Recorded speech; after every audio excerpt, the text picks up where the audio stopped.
अस्सलाम वालेकुम दोस्तों, ये सुपर हाईवे इस टाइम ब्लॉक हो चुकी है ये पूरी, और ये पिछले 6 दिन से लाइट नहीं है लिबासकोट में।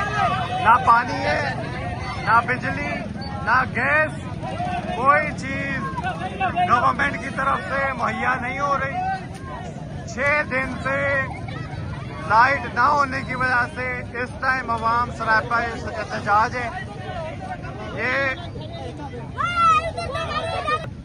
लानत हो तुम लोग के ऊपर। इस टाइम इंतजामिया के लिए खुला मैसेज कि अवाम को सहूलियात नहीं मिल रही। अवाम बिजली, पानी कुछ भी ना होने की वजह से अवाम सरापा एहतजाज है।